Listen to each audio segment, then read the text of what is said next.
Okay. Okay, hi guys, welcome back. This is Team Tara with a first time mommy tips and tricks. Some things that you need to take into consideration when being a first time mom that you want to outbuy everything, and you don't need to. You don't need to spend outrageous amount of money on clothes and shoes.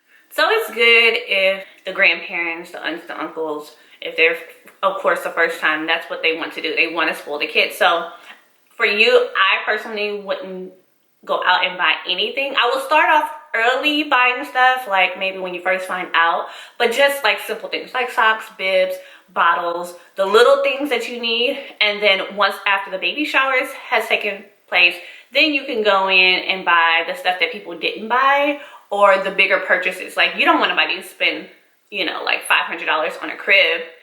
Maybe you can start saving your money up from the beginning so that, you know, once the baby comes, you won't be like, oh, I don't have anything because I waited to the last minute. One thing I would say, starting from the beginning, you don't want to tell people that you're pregnant until after the first trimester, which is after 3 months, because anything can happen. A lot of people I know nowadays are having miscarriages, and it's sad that if you have a miscarriage, you have to go back and explain to people why the baby wasn't here. So don't be so reluctant to tell, you know, like, I mean, to hold that secret. You want to hold it. You don't want to let everybody know that, hey, I have a baby, because anything can happen. Hell, you blink an eye and something can happen, and something happens with the baby. God forbid anything happens, but something does happen, and then you have to go back and explain to everybody why it didn't happen, and it calls depression on you because everybody feels sad for you, and you're like, you're soaking it in instead of just letting it go and trying again. And we'll try for a very long time. And if you're one of those people that are blessed and like fertile myrtle and just pop out babies, and you probably don't care. After the second baby, you probably don't care to tell people. But after the very first time, you don't want to tell everybody that you're pregnant. Make sure you have the correct insurance. Make sure before the baby is born, you find the hospital. Make sure you look at the reviews on the hospital. Make sure you get recommendations from people or friends, you know, that might have had a baby, because they can let you know which doctor to go. I want to try to get a hospital pay for parking, because everybody don't want to pay for parking. And then some people might help you out while you're at the hospital, and they leave and the parking is $20. You know, you don't know what they have. You probably want people to come to the hospital and see you with the baby. Then you get home and you get comfortable and people come to your house. You know what I mean? Like, you can have a sip and see party after the baby is like 2 months, but I would prefer having people come to the hospital and seeing the baby that day or the next day, then wait till I get home and I want to get comfortable and relaxed and accustomed to me and the baby, then having them come then. You know what I mean? Because some people, you can have like your mom or your in-laws come over and help clean up and cook for you, or just helping you with the baby, like adjust the baby. But you don't want everybody in your house. You don't want everybody touching your baby. Make sure they wash their hands, because germs are coming around. First 3 months when the baby is born, I would say don't buy as many clothes. Stack up on diapers. Diapers are a necessity. Diapers and wipes.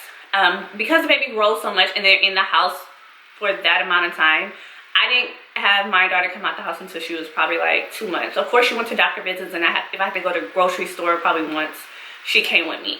But other than that, I didn't let her come out the house because her immune system is low, and you know, all this other stuff. That's the old folks tale, that they don't come out the house for the first 3 months. Actually, I did that with my first daughter, which is a 14-year gap. And so it was basically me starting all the way over when I had my second daughter, for many reasons, good reasons.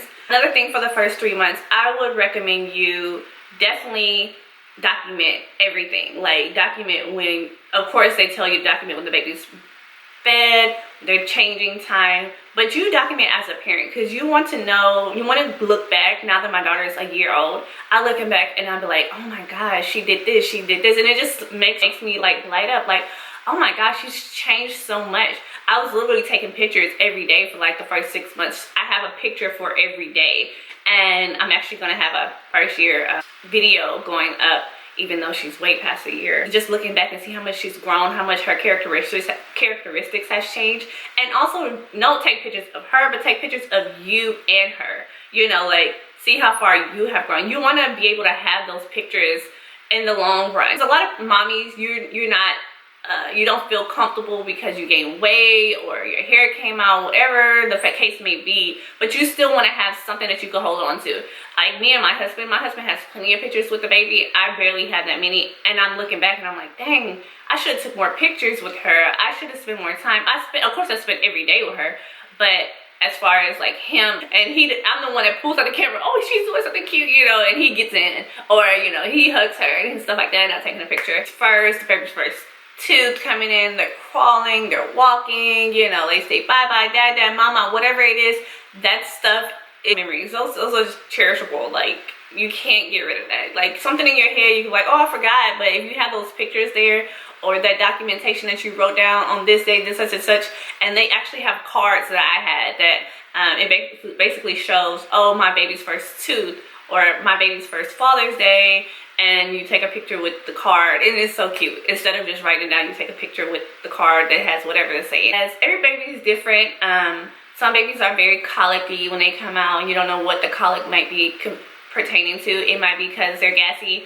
It might be because they're sleepy. Whatever the case may be, you just need to figure it out and adjust according to, because you don't know what the baby wants or what the baby needs. They can't talk. They can't tell. After the first maybe 3-4 weeks, you will start to know what each cry is for. I knew my baby was hungry. I knew when she was sleepy. Her cries were different, and you will start to listen and start to understand that. It takes time. It really does.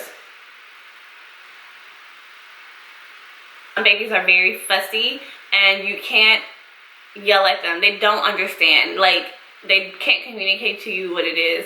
Or some people go through this postpartum depression, and you have to take that serious because you don't want to injure the baby. You don't want to injure yourself because of the side effects that you had having this baby. You probably don't feel pretty. You probably don't feel like you used to feel, or look how you used to look. And that comes with having a child. You have to take that into consideration when you're having sex, or you and your husband decide to have a baby, or your boyfriend, or whatever it may be.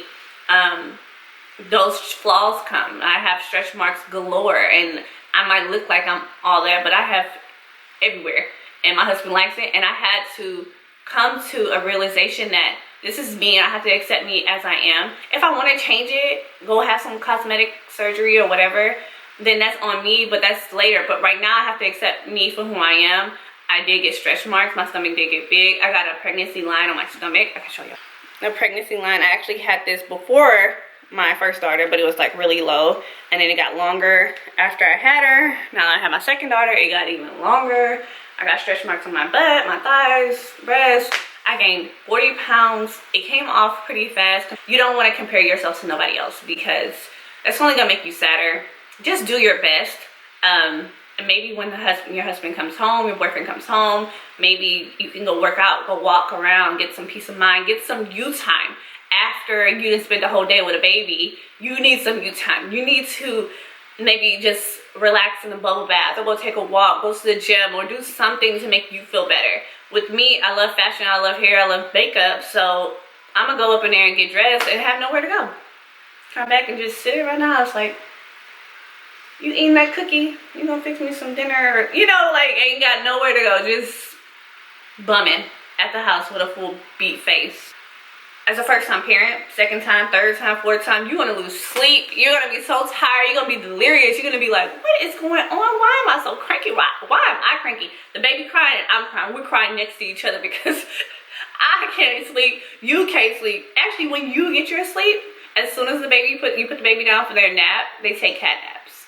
They be faking. They know when you're about to go to sleep and you lay down. You're about to lay down and they wake up. And you're like, because they teach you, they're supposed to tell you at the hospital, when the baby sleeps, you sleep. So you can have that balance, because the baby the first 2 weeks, sleep pretty much all day.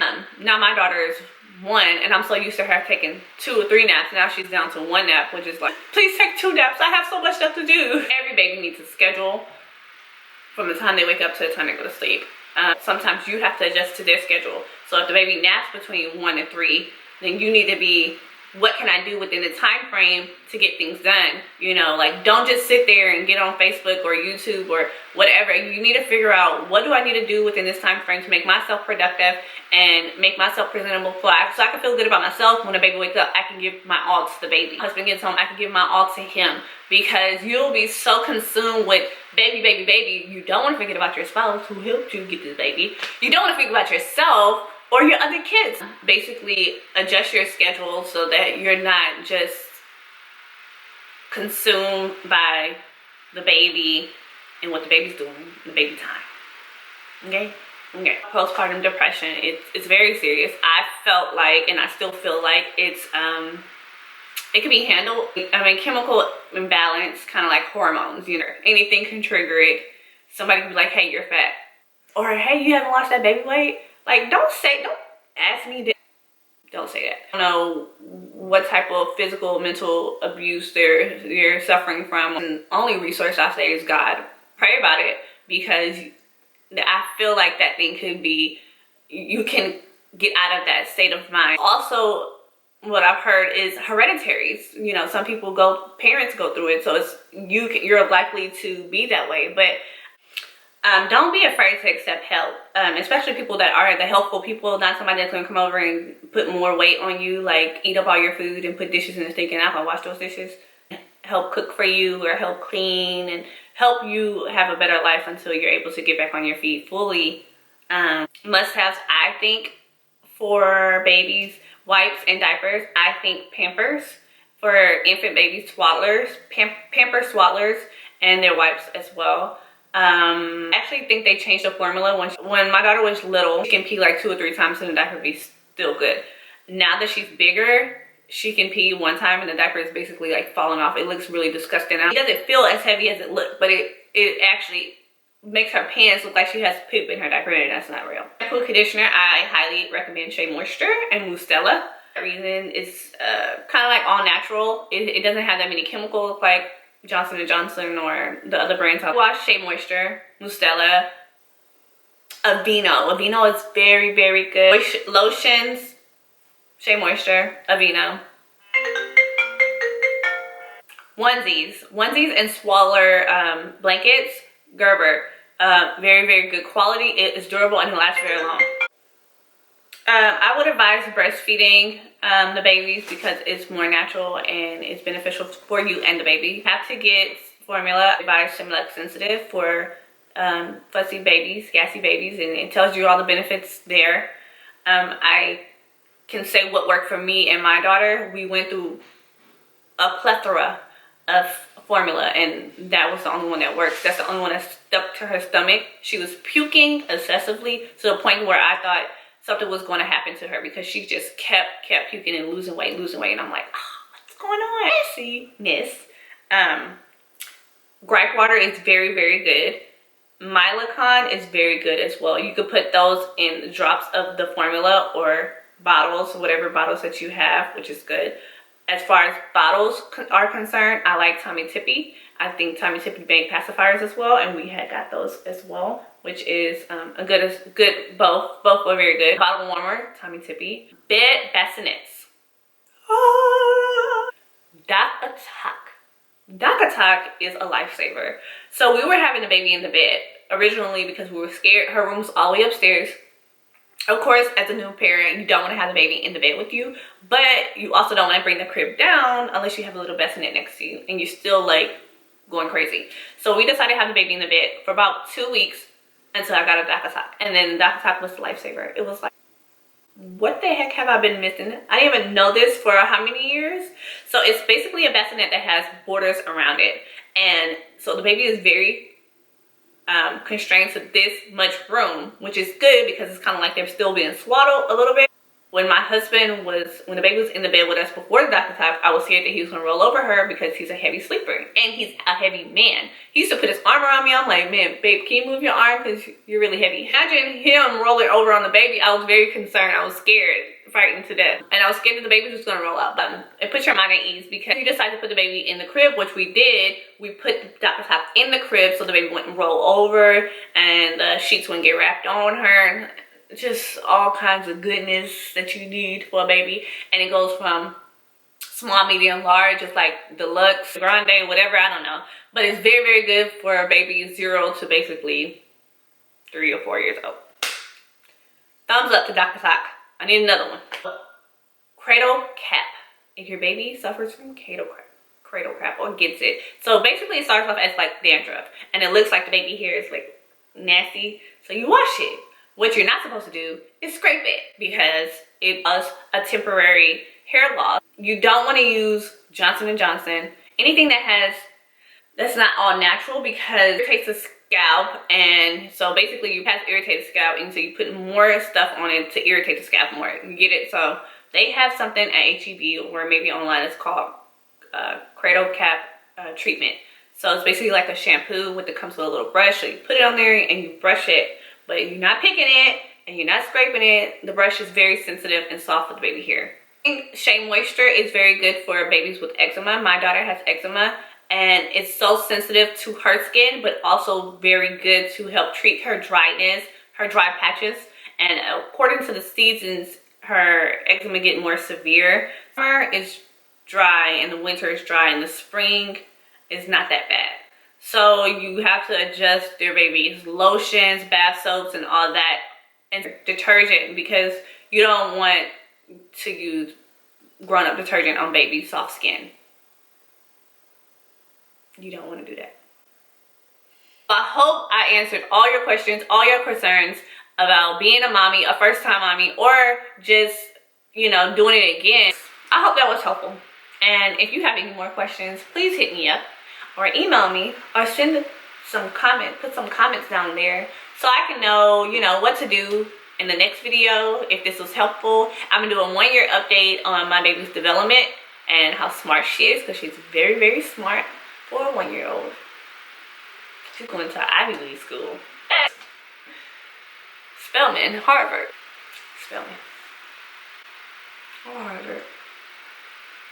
In Harvard.